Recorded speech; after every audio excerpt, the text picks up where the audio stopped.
Hello and welcome to the IP school. My name is Rohit, and in this video we are going to learn about some more data types. In our previous video we had learned about integers, floats and string data types.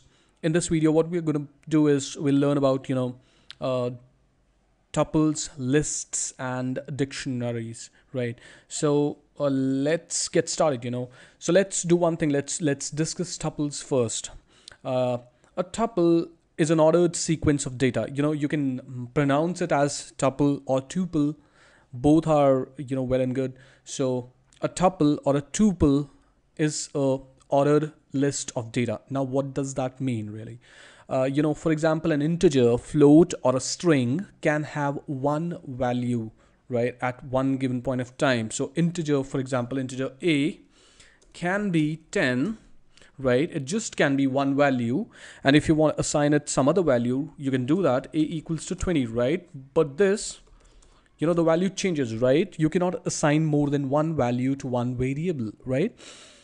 So that is true for integers, floats and strings. But for tuples, tuples can basically hold more than one value, right? So let's understand how do we define tuple and how exactly they're holding more than one value, right? So what we can do, we'll define a variable name, right? And I'll basically open a parentheses and define multiple values separated by comma. So this is my tuple. I can verify the type of this variable using the type function, and what I get is, yeah, it's a tuple, right? Now what we have defined here is basically an ordered sequence of data, right? If I print that variable tup, right, what I get is an ordered sequence of data. We have 10, 20, 30 and 40. So those are multiple integer values stored in one data type, right? Stored in one variable, and that variable is a tuple, right? So what this is an integer tuple. We can basically have a tuple or a tuple with various different data types. It's not mandatory to only have integers in a tuple, right? We can define a tuple with one string value as well, right? And one float value as well. That is perfectly all right. And when we print a tuple, we get that ordered sequence of data that we have created.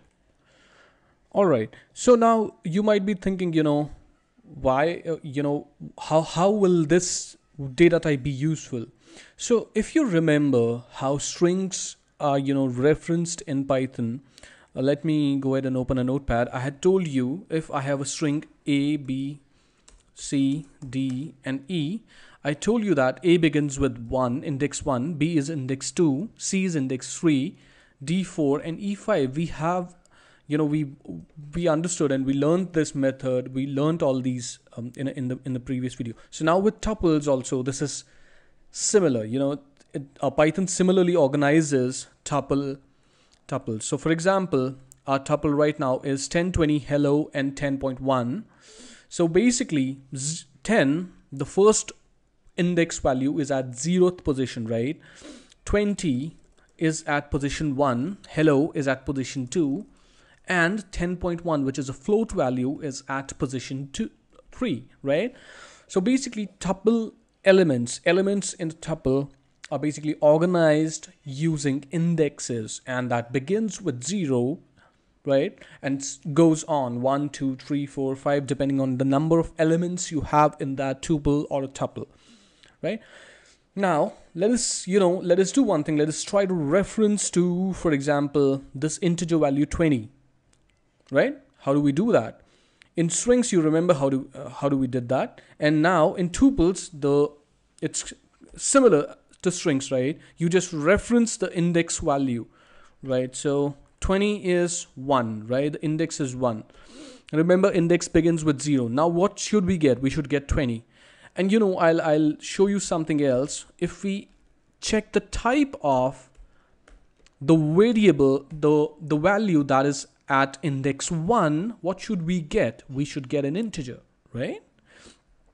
And if we check the type of value that is in index 2. What is index 2? Index 0 is 10, index 2 is 20, and index 3 is this string hello, right? And what should we get as type? The type should be string, right? If we try to print this index 2, what we get is hello, right? So you have understood, strings are organized the same way, tuples are organized the same way as well. Now, let me take it to one level further, right? So, as I've told you that tuples, index 2 holds a string hello, right? Right. So what can we extract E from this string? Can we do that? Yes, we can do that. How do we do that? So let me do one thing. Let me make it simple. Let me define a string, right? A equals to hello. Now, if you remember from our previous video, how would we extract E? E is at index 1, right? H is at index 0. H is at index 0 and E is at index 1. So if we do A of 1, we get E, right? Now, what we can do, we can basically substitute, or we can replace this A with the tuple with index 2, because the tuple with index 2 is also the string. Now what we can do, we can basically refer to this string using this variable. We can refer to hello string with using A, or we can refer to the hello string using the index 2 of this tuple, right? And what do we do to access the character E? We basically go to the index 1. Oh, I used the incorrect name. Let me correct it. Tup 2 1, and we get E. You get that, right? So basically what we are doing here is we are referring in this portion, we are referring to that string value. That is what we are doing, right?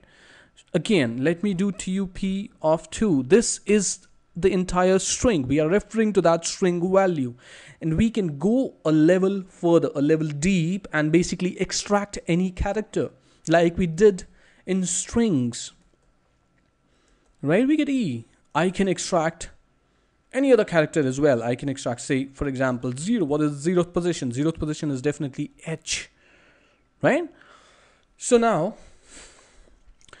you have understood, right? You have a tuple, which basically is an ordered list of data of different variables. It is a mix of different variables. It can be a mix of different variables. It can be just one data type. All elements can be of one data type.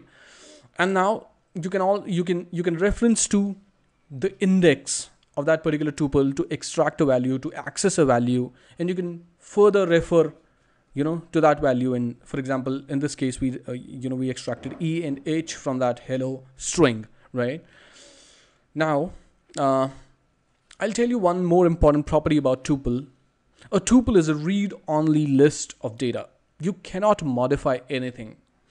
Now, if you cannot modify, what if you need to modify, elements? What if you need to remove elements, add elements? What can we do in that case? We can basically use a similar data type, which is very much similar to tuple. It is known as a list, but it allows us to, modify that, modify the list of elements we have, right? So tuples we cannot modify.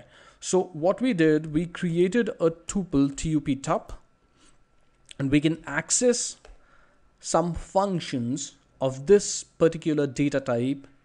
What I have to do, I have to reference this variable tup, put a dot and hit tab. This works in idle. I can do count, so that can tell me